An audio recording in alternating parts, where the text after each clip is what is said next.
이날은 여호와께서 정하신 것이라. 이날에 우리가 즐거워하고 기뻐하리로다. 여호와여 구하옵나니 이제 구원하소서. 여호와여 우리가 구하옵나니 이제 형통하게 하소서.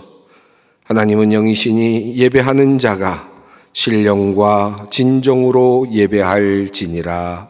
아멘.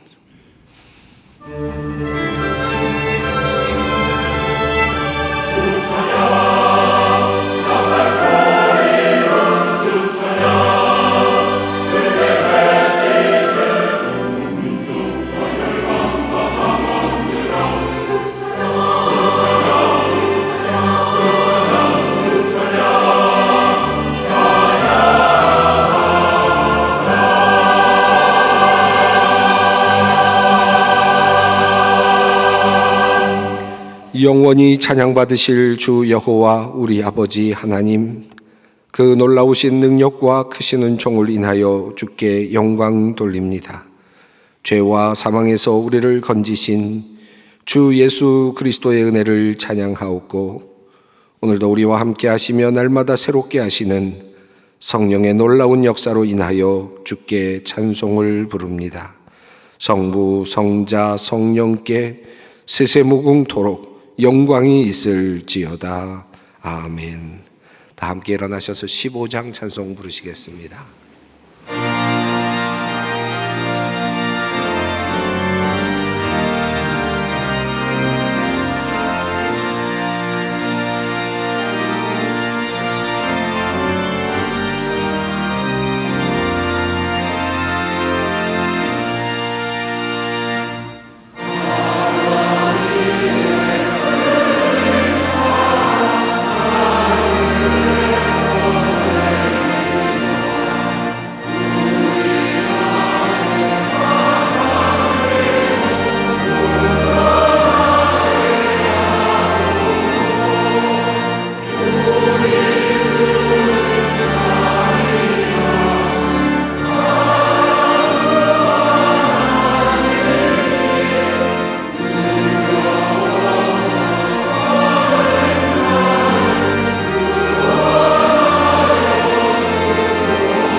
보혈의 눈으로 우리를 바라보시며 항상 변함없이 우리를 사랑으로 대하시는 하나님, 제비가 집을 찾아 돌아오듯이 주님의 자녀들이 하나님께로 나왔습니다.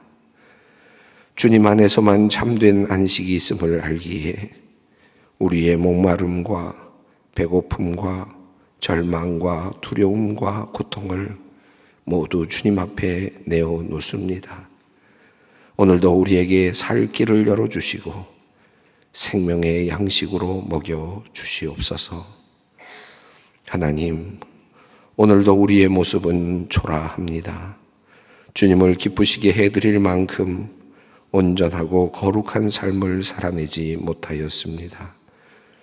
교회 주변을 서성이며 이런저런 봉사도 해보는 우리들이지만 우리 안에서 끊임없이 일어나는 욕정과 욕망을 다스리지 못하여 늘 실수하며 무너지곤 합니다. 무엇보다 우리의 생각이 바르지 못하였습니다. 우리의 마음이 선하지 못하였습니다. 우리의 행동과 삶이 깨끗하지 못하였습니다. 주님, 우리를 긍휼히 여겨 주시옵소서. 주님은 우리를 빛으로 부르시어 온 세상을 비추기를 원하셨지만 도리어 우리의 허물과 죄가 드러나므로 하나님의 영광과 위엄을 가리고 말았습니다. 통회하는 심정으로 주님 앞으로 나아갑니다. 우리의 모든 죄를 주님의 보혈로 사하여 주시고 새 사람으로 덧입혀 주시옵소서. 지금은 하나님과 나만이 아는 죄를 생각하며 묵묵히 참회의 기도를 드립니다. 누가 정죄하리요? 죽으실 뿐 아니라 다시 살아나신 이는 그리스도 예수시니 그는 하나님 우편에 계신 자요 우리를 위하여 간구하시는 자시니라. 누가 우리를 그리스도의 사랑에서 끊으리요? 그러므로 이제 그리스도 예수 안에 있는 자에게 결코 정죄함이 없느니라. 아멘.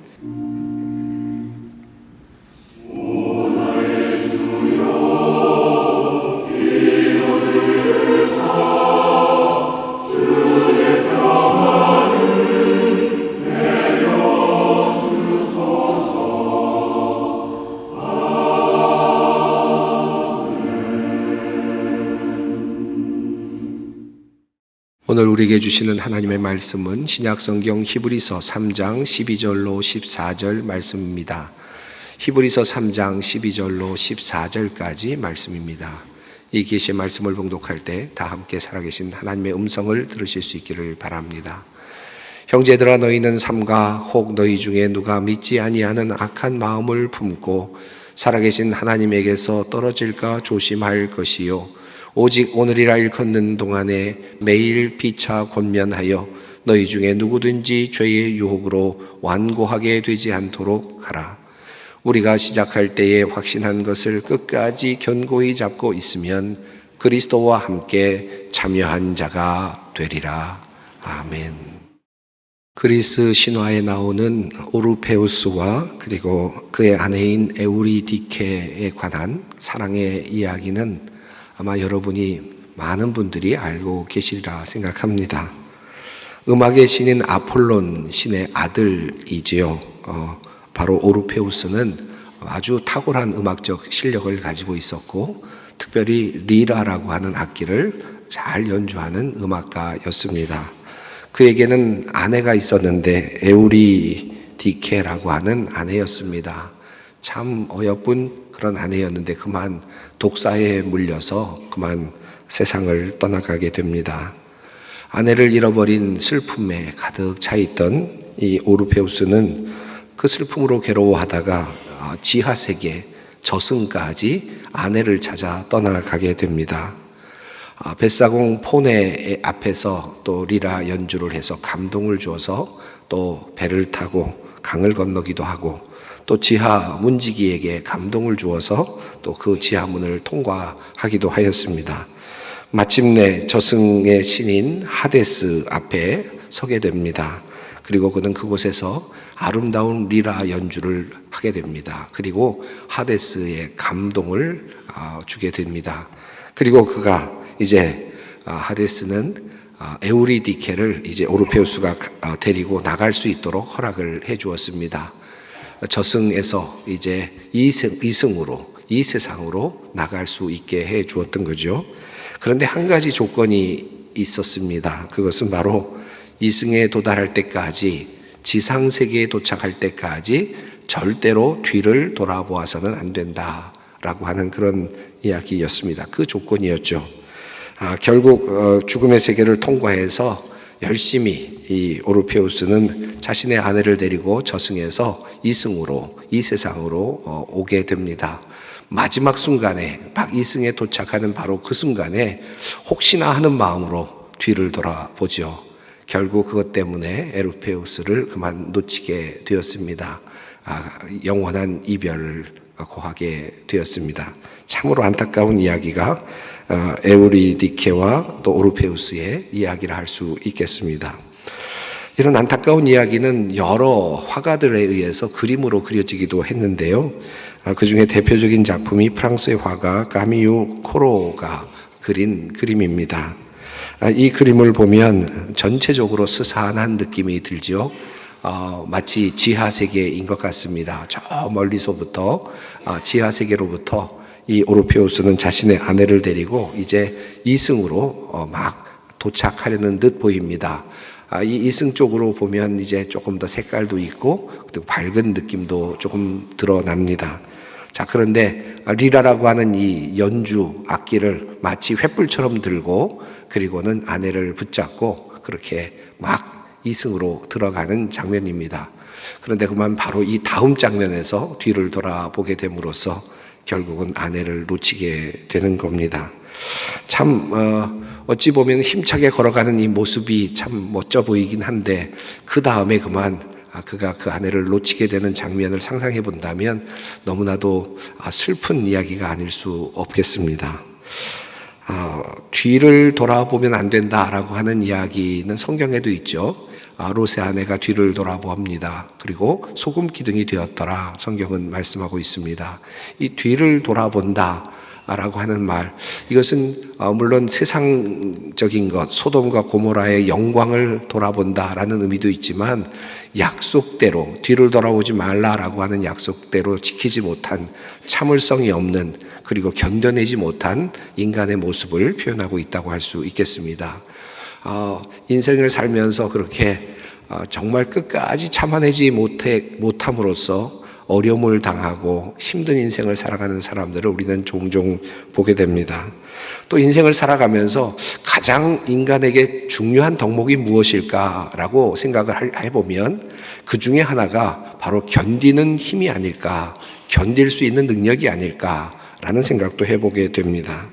아무리 머리가 좋고 그리고 좋은 학원에 다녀도요, 그럼에도 불구하고 스스로 견뎌내는 능력이 없으면 수능 시험 잘 보기가 어렵고 훌륭한 학생, 공부 잘하는 학생이 되기가 어려운 것을 우리는 보게 됩니다.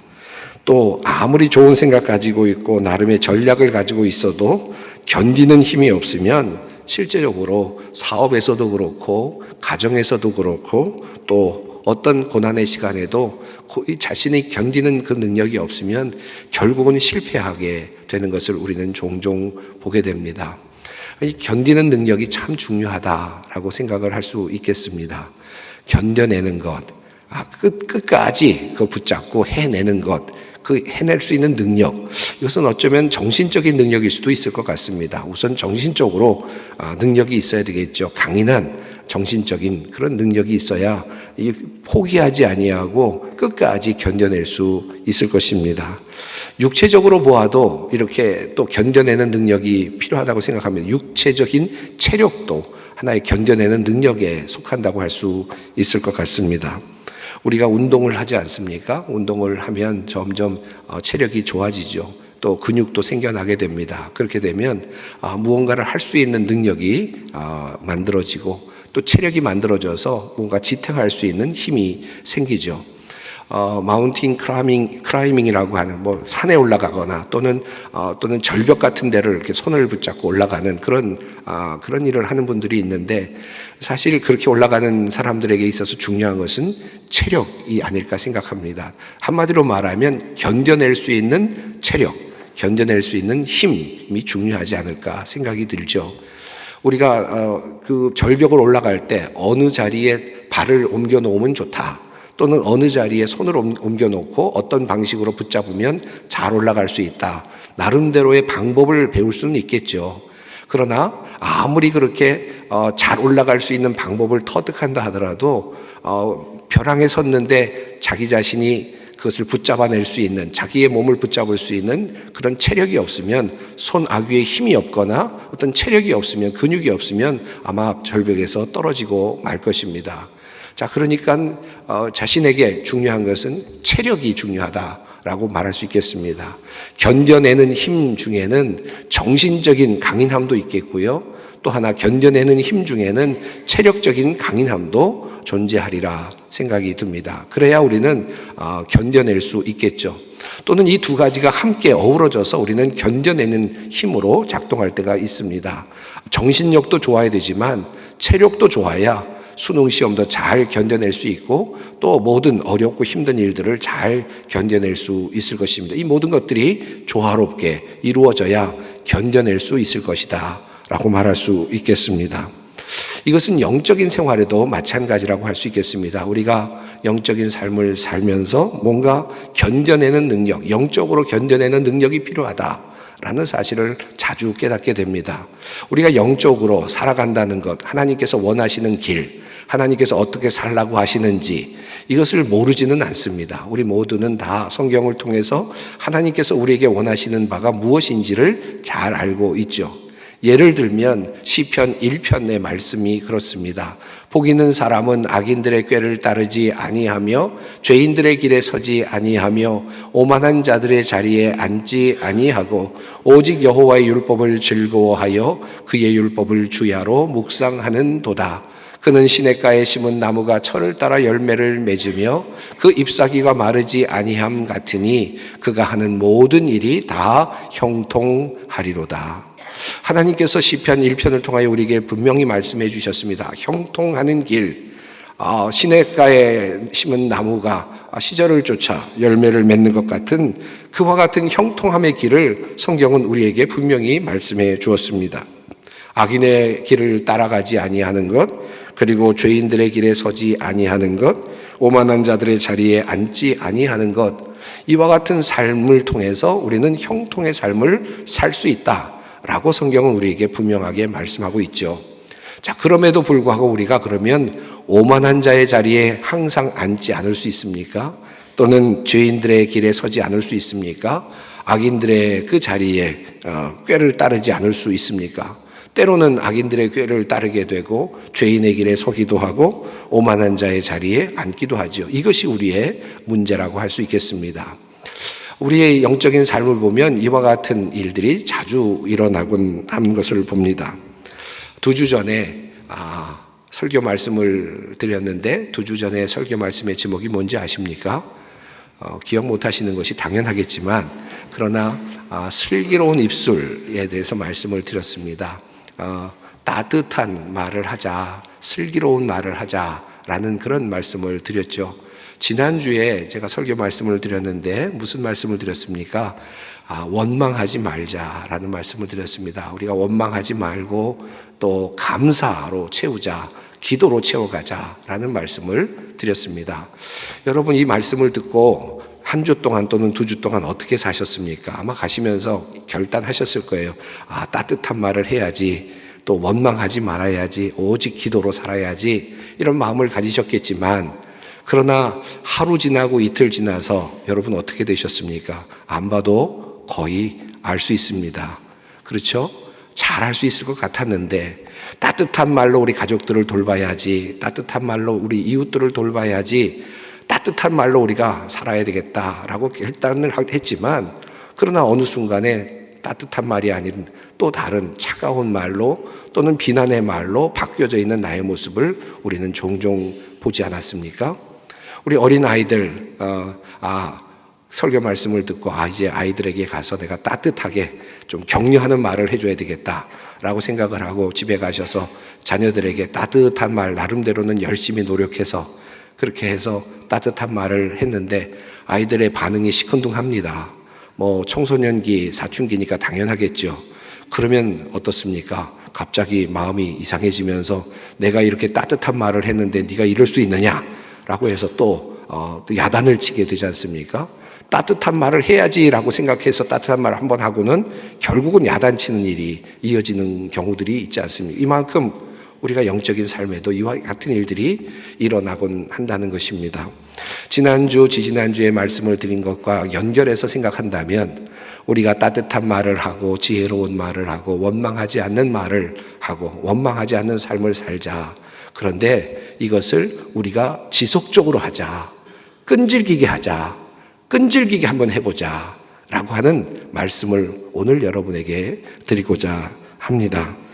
여러분, 우리가 살면서 영적인 체력을 성경은 무엇이라고 말씀하고 있는가 하면 성품이라고 그렇게 말씀을 하고 있음을 우리가 보게 됩니다. 베드로 후서의 말씀인데요. 여러분, 우리가 육적인 체력이 있지 않습니까? 육체적인 체력, 강인한 체력 이 필요하고 정신력도 필요하지 않습니까? 그런데 하나님의 영적인 체력, 우리가 영성 있는 체력은 하나님의 성품이라고 그렇게 성경은 말씀하고 있습니다. 베드로후서 1장 3절 말씀을 읽겠습니다. 하나님께서는 우리가 그를 알므로 말미암아 생명과 경건에 이르게 하는 모든 것을 그의 권능으로 우리에게 주셨습니다. 제가 앞서 시편 1편을 말씀하면서 같은 말씀을 드렸습니다. 하나님께서는 우리에게 형통하게 사는 법에 대해서 말씀해 주셨습니다. 그런데 베드로후서 1장 3절도 같은 말씀을 합니다. 하나님께서는 우리로 하여금 생명과 경건에 이르게 하는 모든 것을 그의 권능으로 우리에게 알려주셨다라고 말씀하고 있습니다. 이미 알고 있는 겁니다. 어떻게 하면 생명에 이룰 수 있는지, 어떻게 하면 하나님의 그 경건에 이룰 수 있는지 우리는 다 알고 있습니다. 이미 성경을 통해서 말씀해 주셨다라는 것입니다.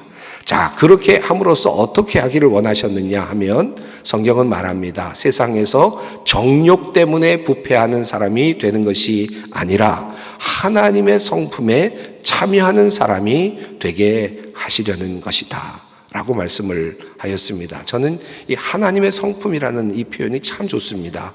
우리가 하나님의 성품을 닮아간다. 이것은 하나님께서 하나님을 닮아간다는 것이고 이것은 우리의 노력과 비례한다라고도 할 수 있겠습니다. 또 하나님께서 나에게 창조해 주신 것과 연결되어 있다는 것이죠.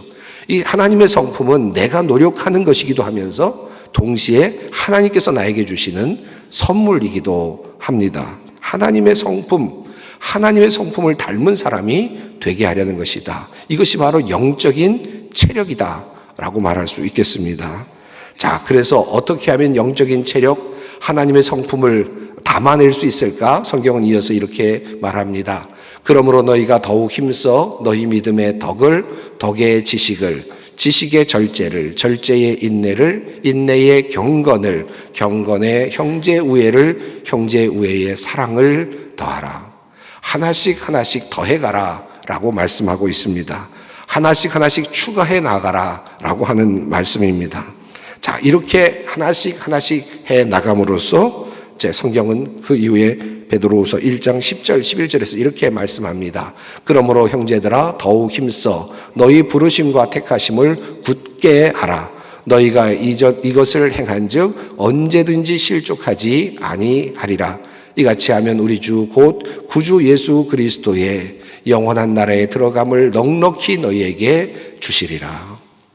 이렇게 살아가면, 이렇게 믿음의 덕을 쌓고 덕의 형제 우애를 쌓고 사랑을 쌓고 이렇게 살아가면, 이런 방식의 삶을 살아서 훈련하고 하나님의 성품을 만들어가면, 이것을 굳게 잡게 되면 결국은 하나님의 나라에 들어갈 자격을 얻게 될 것이다 라고 하는, 영원한 나라에 들어갈 수 있을 것이다, 넉넉히 들어갈 수 있을 것이다 라고 말씀을 하고 있습니다. 사랑하는 성도 여러분, 우리가 하나님의 그 성품을 닮아가는 법을 몰라서는 아닙니다. 하나님께서 원하시는 것이 무엇인지 사랑해야지, 그리고 나눠야지, 희생해야지, 이런 모든 것들을 우리가 다 잘 알고 있죠. 그런데 이것을 우리가 힘들지만, 어렵지만, 견디듯이 힘들지만 이것을 해내야 한다라고 하는 말씀입니다. 따뜻한 말을 해야지 그냥 한 번 지나가는 말로 좋은 말이구나 하면 나의 성품이 되지 않습니다. 따뜻한 말을 해야지 이를 악물고 오늘도 하고 내일도 하고, 반응이 없어도 따뜻한 말을 주고, 도리어 반항하는 말이 나에게 돌아와도 따뜻한 말로 다시 응수하고, 또 계속해서 따뜻한 말을 계속해서 해나갈 때 그 따뜻한 말이라고 하는 것이 하나님의 성품으로 나아갈 수 있게 된다. 그것이 바로 나의 성품이 된다. 신의 성품이 된다 라고 하는 말씀입니다. 계시록 14장에 보면 비슷한 말씀이 있는데요, 이런 말씀이 있습니다. 성도들의 인내가 여기 있나니 그들은 하나님의 계명과 예수에 대한 믿음을 지키는 자니라. 두 가지 인내를 이야기했습니다. 하나님의 계명을 지키려고 하는 인내, 성도들의 인내, 마지막 날에 있을 성도들의 인내는, 견뎌내야 될 힘은 하나님의 말씀대로 살려고 하는 그 인내, 견뎌내는 것, 이것이 첫 번째이고, 두 번째는 예수 그리스도에 대한 믿음, 그것을 견뎌내는 것. 예수님이 나에게 누구신가, 예수님이 나에게 무엇을 해주셨는가를 생각하며 나아가는 것. 이 인내, 두 가지 인내를 말씀하고 있습니다. 하나님의 계명을 지키는 것이 중요한 성도의 인내이고, 또 하나는 예수에 대한 이 믿음, 이 신앙을 지켜내는 것, 이것이 또 다른 믿음이다 라고 말씀할 수 있겠습니다. 사실 우리는 하나님의 말씀 따라서, 명령을 따라서 살아가죠. 하나님의 명령을 따라서 우리는 생활을 합니다. 그리고 우리는 그것을 끊임없이 연습하고 또 연습합니다. 사랑합니다라는 말, 사랑합니다라는 말, 여러분 어떻습니까? 여러분의 아내에게, 여러분의 남편에게 자주 하십니까? 잘 안 하시는 것 같죠? 그 좋은 말을 왜 안 하실까요? 사랑합니다라는 말을 우리들의 자녀들에게 하실까요? 좀 쑥스러워서 안 하시나요? 사랑합니다라는 말이 얼마나 좋은 말입니까? 아내에게, 남편에게, 자녀들에게, 옆에 있는 사람들에게 사랑한다라고 하는 말이 얼마나 귀한 말입니까? 우리 장로회 신학대학교의 교수님이신 한 교수님께서 목회 상담학을 가르치시는 교수님이 계시는데, 그분은 항상 처음 시작할 때마다 사랑합니다라고 인사를 하면서 말씀을 시작하곤 해요.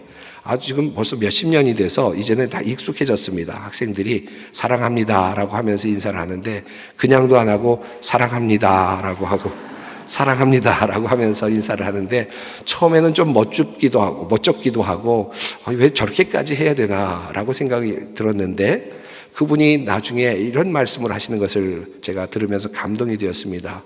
사랑한다는 게 얼마나 어렵습니까? 사랑한다는 게 마음에서 우러나서 사랑한다는 게 얼마나 어렵습니까? 사랑은 그렇게 하는 것이 아니라 이를 악물고 하는 겁니다.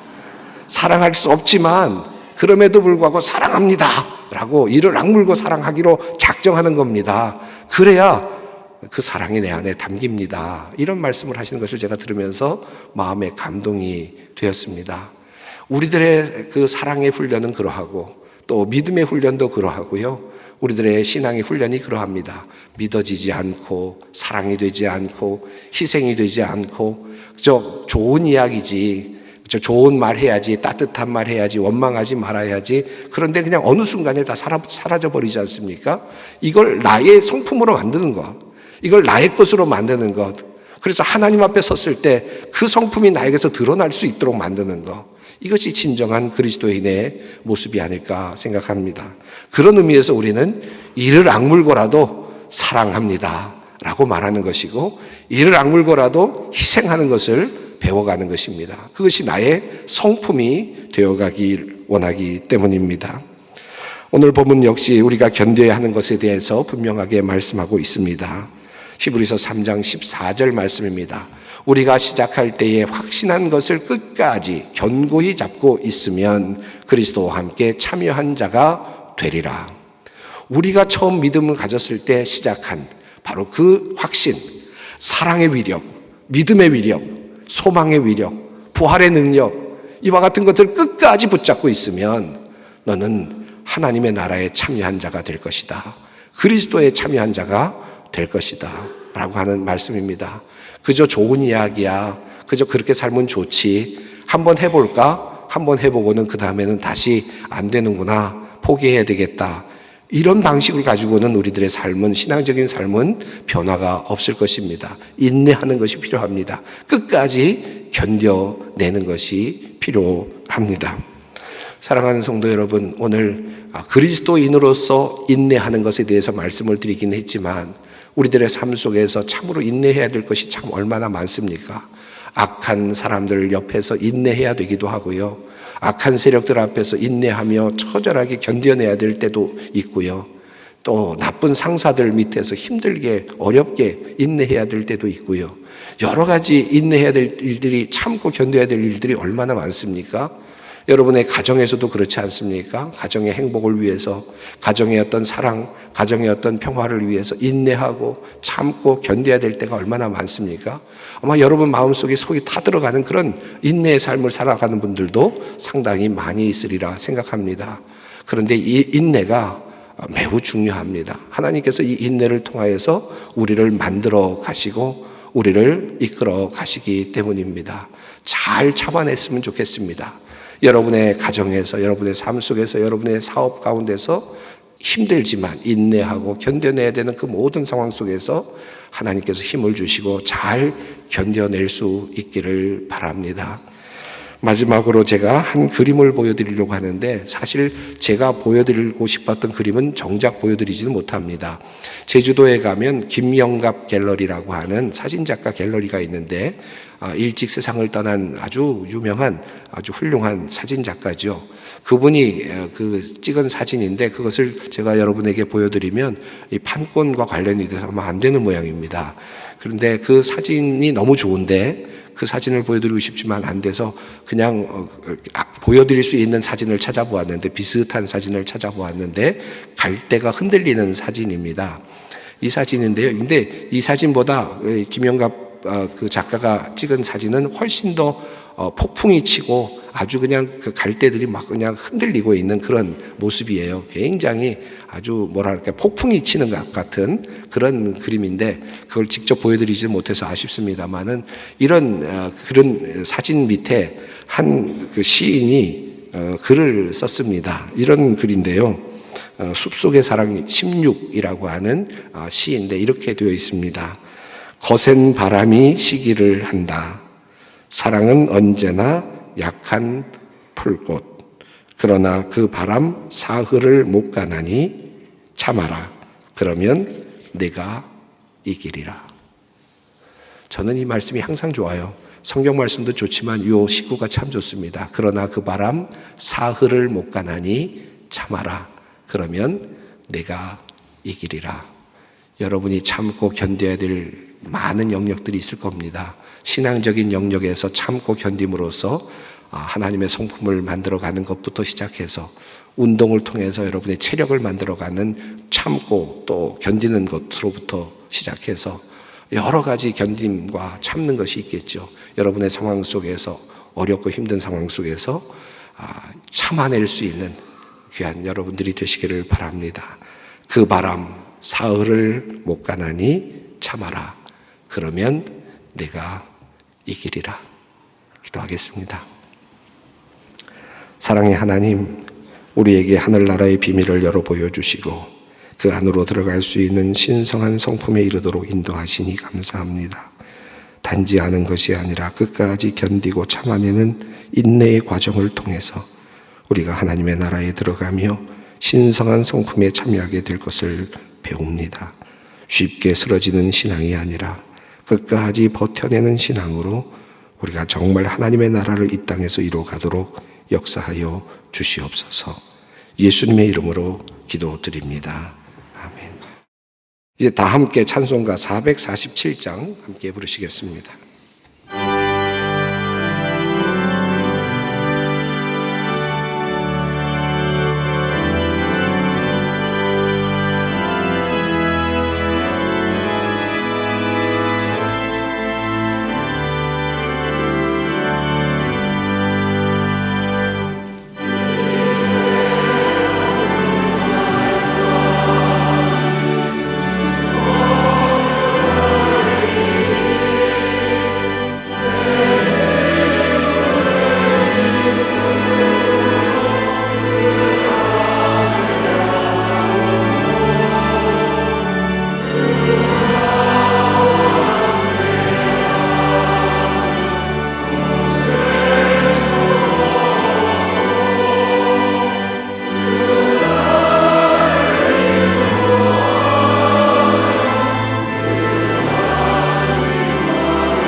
우리 주 예수 그리스도의 은혜와 하나님의 사랑과 성령의 교통하심이 너희 무리와 함께 있을지어다.